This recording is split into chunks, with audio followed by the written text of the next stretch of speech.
Welcome to From the Baseline with Premier Basketball. I'm Mark Williams, joined by Shane Laflin, and we appreciate you tuning in today. We're going to talk a lot about a prime. We're a week away from the prime event East, and then 2 weeks away from prime event in Texas. And really, Shane, for you, this was really your idea and kind of creation of putting this together. And where did the idea of the prime event come from? Well, it's like maybe the idea wasn't obviously original, right? So Sure. Everybody wants the best teams to play against each other. And then, of course, that's kind of how you want to define it first. And I think the next level is once we had, multiple shoe circuits and that conversation gets going, right? Competitively, some of it nonsense, whatever. And then, of course, that created an independent conversation as well, especially once you had the third shoe circuit and Under Armour kind of come in and the independents, obviously that took 32 plus independent programs, right, and made them a shoe affiliate. So Nike and Adidas being on the shoe circuits the longest, Under Armour made, their splash into it. So the idea or the execution of it was looking at obviously the spring and summer club season first, looking a little deeper into the certified events and realizing like the way the schedules with the shoe circuits were, that this was a very unlikely scenario for certified event, right? I mean, at least initially. We'll see what the future holds. So we took a look at it and said, well, you could do it in June, but it's kind of before everything's been defined as far as who won and, things get played out on the court. It would be opinionated before that, right? It would be more or less rankings or seedings. And we're like, no, we don't want to do that. So let's make a push. Yeah. Make a push for this event in August once people are done. And we'll pay attention as we attend events, obviously everybody's events. Right. We'll pay attention to who the emerging and likely teams are, hoping to get it right? But you got to start making travel plans and invites early. So I started working that, and it was like, not this past January, but the January before, I just said, I'm going to start making calls and try to get this thing to happen. And then learn some things about trying to execute it last year, because initially it was like three-day event, 32 team bracket. That would be nice. But then you have different places that start school at different times. So we said, okay, for this particular one, we've learned 16 team bracket, and we can have different levels, 17U, 16U, et cetera. And we want to keep it at one venue. We want to have it at a place where the live stream is flawless, because it's a non-viewing event, under normal circumstances anyway. But obviously this year we all know what that means. Right. And we just went to work. And the idea was to get 4 Nike, 4 Adidas, 4 Under Armour, and 4 independent. But you got to have wiggle room there, because of like last year, we had some teams ready to roll and they got some injuries late in July and just said, hey, we got to shut it down. No problem. So before I move on further, you got to give a shout out to the programs who came to Prime Event last year, especially who traveled in from far away. I mean, from far away as Massachusetts and the Bay State Jacks. FBC came through. Banshees came through. We had the Nike Texas teams, et cetera. All In came through from Chicago. I'm not trying to leave anybody out, but those are the ones that jump out to me as far as really had to commit to some travel. So we got to give, an assist credit, where credit is due there. So it kicks off. It gets obviously a lot of attention because the matchups were great. The event was great. And then we could have coaches together talking at night. You're watching games in between. Right. And it was just kind of one of those things. We all know we watch teams play at different times. And when big name team plays solidly competitive team, but maybe not one of those names, they play differently. And that's just an immaturity. We talk about it in player evaluation all the time. This team slow played it, played okay, but they were sloppy because they didn't respect their opponent. You would hope maturity weans that out of them, right? So anyway, the point is, when you get into this bracket, everybody's respecting their opponent, and quality of play is higher because that you've got their attention. And so I feel like leadership wise and player development wise, this is the key, right? How do you capture their attention? Well, with the environment sometimes, right? And we Absolutely. don't want to hype we want to market the event. We want their awareness event. We want to celebrate the event. We don't want to hype the event. Our focus is the quality of play on the court. So the principle of the entire event was, let's toss the balls up and see who's the best. Oh, absolutely. Talk. This is why not. Yeah, toss the ball up. You know what I mean? It's like we always joke sitting on the baseline, talking with different guys. Some we like, some not so much. And my answer is always like, we could always go play instead. We could always go toss it up, which is what the essence of basketball is, right? This isn't about who can get them together. This isn't about the shoe circuits. It's part of the definition of it, right? But this is about go play and prove it and prepare, which is a cool element that we had before last year and especially this year, which is people have film going in. Absolutely. So it's next level experience, quality of play, quality of coaches, talent, teams, experience, and preparation. What I really wanted to try to create was something that could share, at least for a weekend or a week as teams prepare, specifically for this event, a little bit what it's like to be locked in going into the event thinking, I could lose any game here. My preparation is going to be key. Right. And then having those conversations, teaching those lessons, talking about it before and after with parents, coaches, amongst each other, whatever. The guys who came in, media guys came in, Harry Ellison, ASGR came through last year. Obviously, we were there. The Wootons were there. I hope I didn't leave anybody out, but it was cool. More people coming back this year. It creates great conversations, great teaching points to talk about just how serious it is to prepare to be successful at the next level. Absolutely. Went a little long-winded, but this isn't just about a name versus a name. It's about the experience, and that's what it was been important to us, I think. Oh, absolutely. And you saw it last year. Teams come in early, getting some workouts the day before. Yeah, they love open practices. You had some open practices. You had that kind of stuff. Teams getting in our shooting room to get shots up. And, it really just had a different feel of this is different. This isn't just another tournament that you go to. This one is different because of the matchups, because of who all came in, because of Nike, Adidas, and Under Armour and Independence all involved. It feels like it's a true championship because of the competitiveness, because of the buy-in of all the programs. And you're right. I mean, those programs who came to the first one, who believed in the vision of it before it became a reality. Cincy Angels, I left them out. Sorry, yeah. I don't want to leave them out. Yeah, Cincy Angels, the other one. Kudos to them for being part of starting something that is just different. And it's really what we need, because at some point you get tired of just playing tournaments. You want something different, and that's what you want to play for something, right? And then sometimes, and it's nobody's fault, but it's just, and I'll admit it, it's like when you go to the different, you go to the Final 4 days or the shoe circuit finales, right? Right. There's a buzz in the air of competitiveness, right?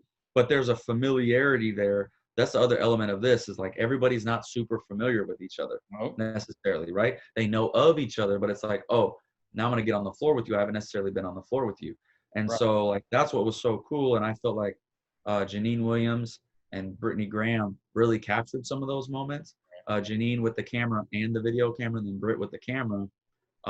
So they helped us tell that story. And so we hope to take that to a little bit of a different level to help people who maybe didn't get to experience it this year or last year kind of understand what it's about as this thing kind of evolves and grows.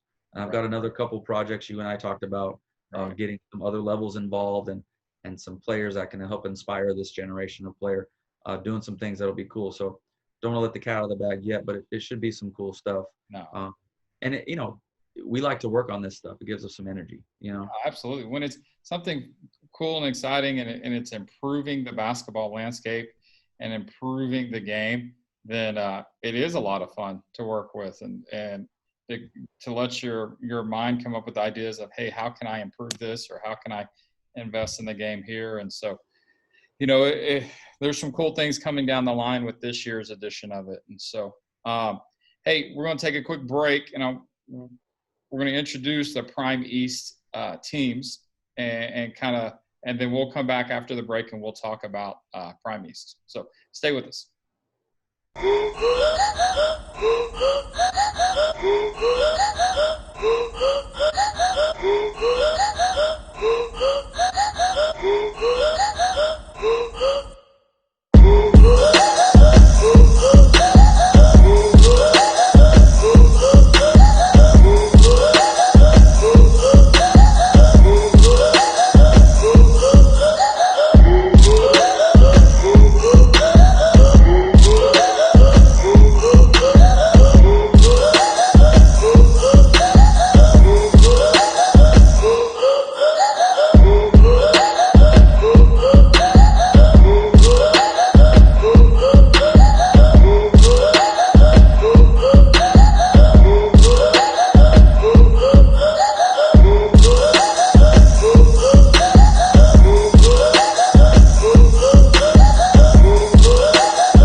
Mark Williams, Shane Laflin, Premier Basketball. Thank you for tuning in to From the Baseline. Prime East. We did Prime last year. This year we've added Prime East, and you saw a good portion of the committed programs that are going to be there. We're still working on finalizing a couple more, but just looking at that field, I mean, it is a loaded event. I mean, how did the Prime East come together? Yeah, so first and foremost, got to give a massive shout out to Matt Shockett with Select Events, right? So as we were, I talked to a lot of people about Prime Event in general, just because a lot of people came to the event last year, Right. outside of just the participants, right, to observe and things of that nature. So Matt's been a supporter of that. Really, the circuits have been, for the most part. So as Matt was, hearing from different programs or whatever, talking about our Prime event, our typical one here, the 22nd, 23rd, he called and reached out to Joey and then reached out to me and just said, we've got a lot of programs back east that we're talking about coming, and it was talking, he said, what if we provided a solution to a unique situation this year? Right. Yeah, with the pandemic. Drive versus fly. And then, you have so many teams from different states that can get to a centralized location at Spooky Nook in Manheim, Pennsylvania. I said, yeah, I mean, that sounds fantastic. When we just toss it back and forth, let's call it Prime Event East. Sounds good.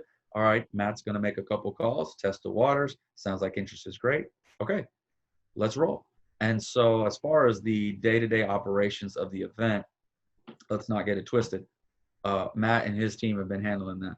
We've been handling some of the marketing, the promotional stuff, obviously been on the phone with teams and players and coaches, talking about the event and getting people there. But the vast majority of the behind the scenes operations has no question been Select Events. So that was a fantastic, advantageous partnership for us to not only utilize the brand, but grow the brand a little bit.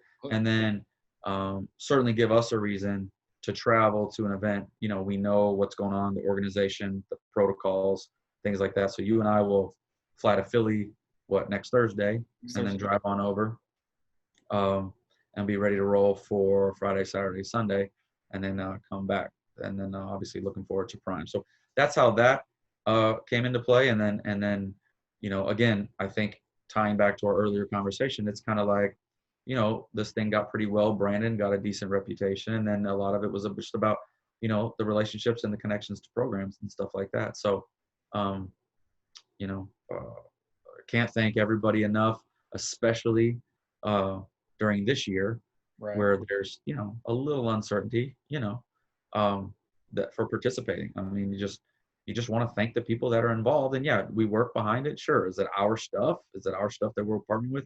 Absolutely. Do players and coaches and teams make events? 100%. So got to give credit where credit's due. Everybody's doing their part. It's a circle working together. And that's how we like to approach things. Oh, absolutely. And if you look at the team list, and just with what we know that's confirmed, I mean, it's a loaded list. I mean, pretty much anybody who's anybody in the Northeast is going to be there. And there's a couple programs that aren't, but it's a loaded event and field. And I've heard from numerous college coaches who are really excited about both Prime events.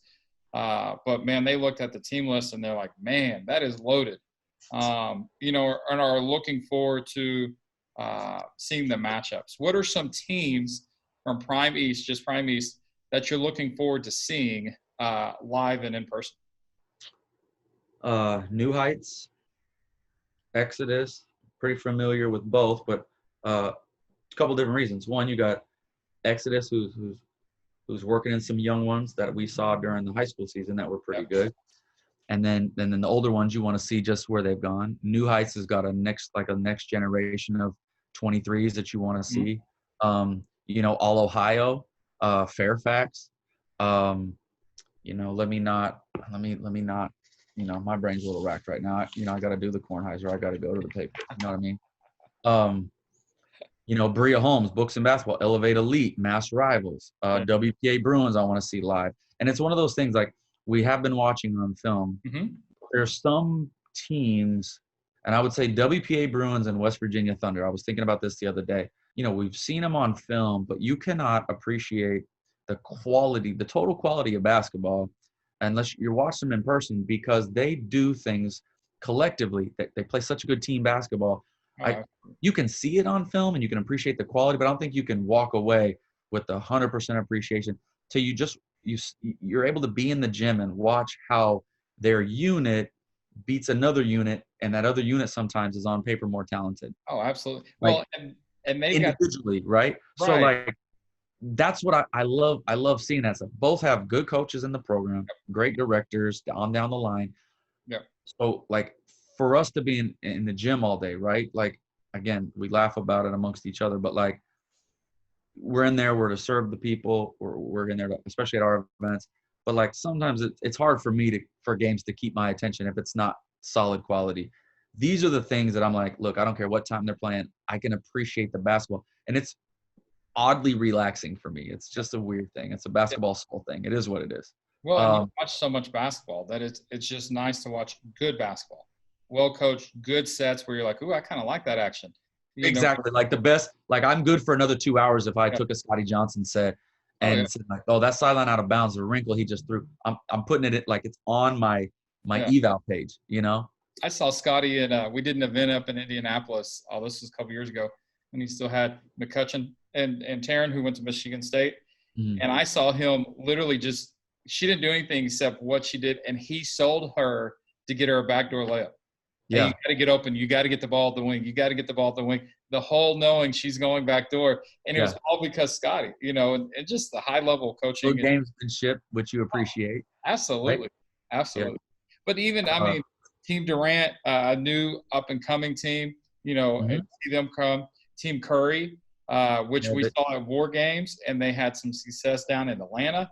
It's going to be cool to see them live and in person.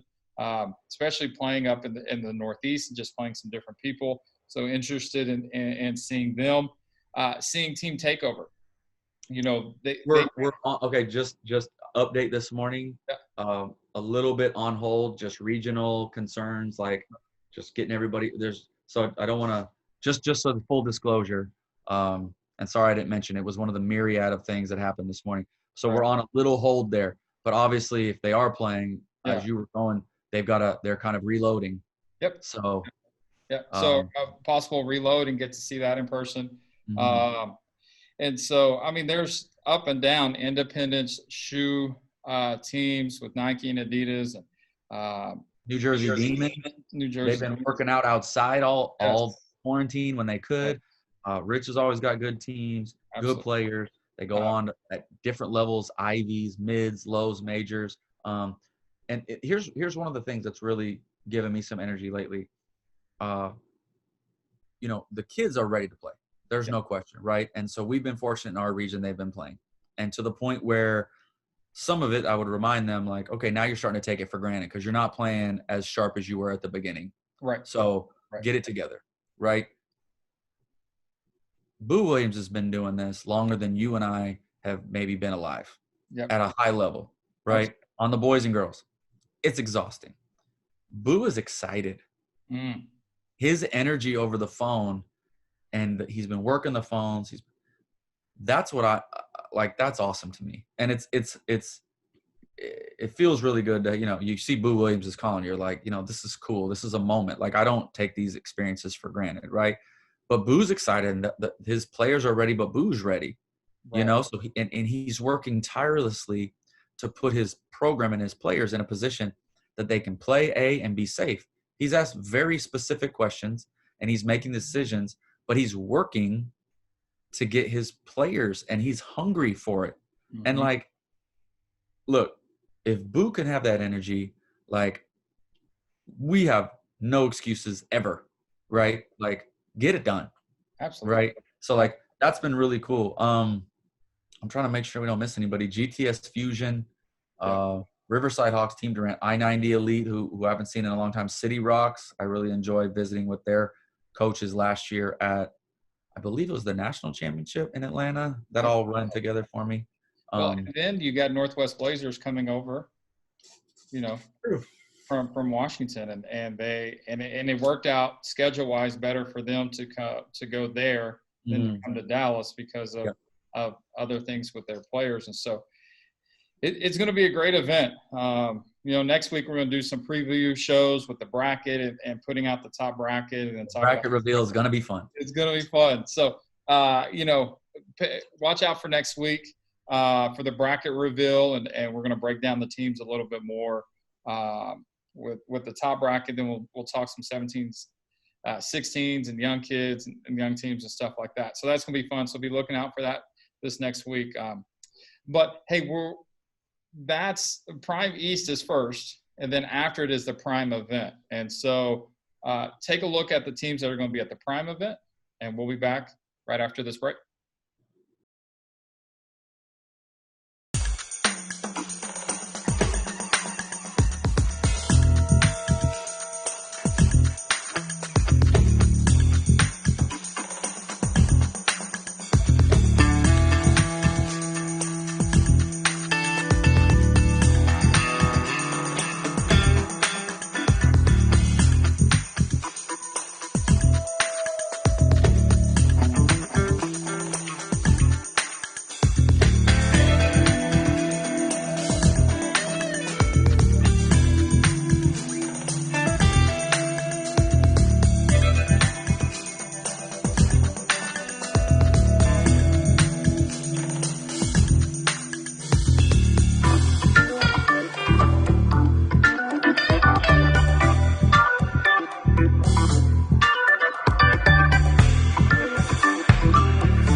Hey, welcome back to From the Baseline Premier Basketball. Mark Williams, joined with Shane Laflin here. Hey, Prime event. Hmm. This is held in Mansfield at the Field House. This was second year of this event. And once again, it's a loaded event. Um, Everybody from Texas is in. All the Nikes, all those are all in. And then we got some guests coming in. FBC United is going to be there. Arizona Selects, West Coast United, EBO out of California, Arkansas Banshees are all going to be there as well. And so uh, another loaded event, back-to-back weekends. What are your thoughts on how this event came together? I mean, obviously compared to last year, this has been a little easier because we Hmm. kind of set our structure as we talked about earlier and let it flow. All things considered, especially again with teams coming in, the chaos of this year, with non-live periods and COVID and things, um, it's been pretty solid. The event's great. Like we're happy to have some people.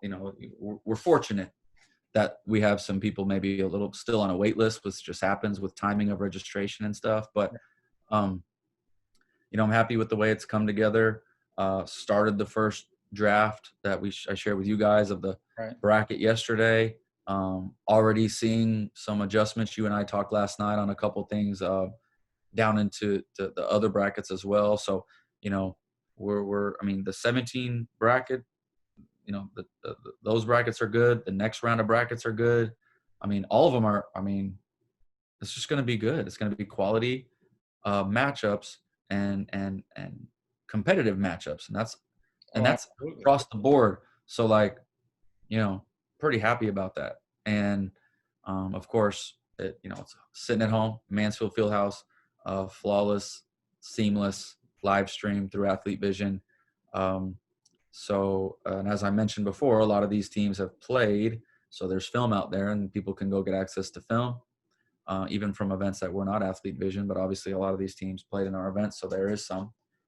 They're prepping. They're calling me. Who's my matchup? Can you give me my matchup? I'm like, I could tell you what I penciled in, but just give me a second. You're gonna have plenty of time to prepare. And then Right. of course they want a little scout. I'm like, I'm not gonna give you a scout. You do it.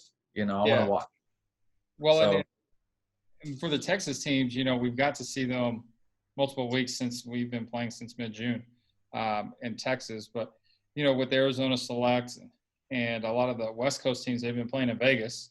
hmm And then FBC Bounce Nation have been playing in Atlanta.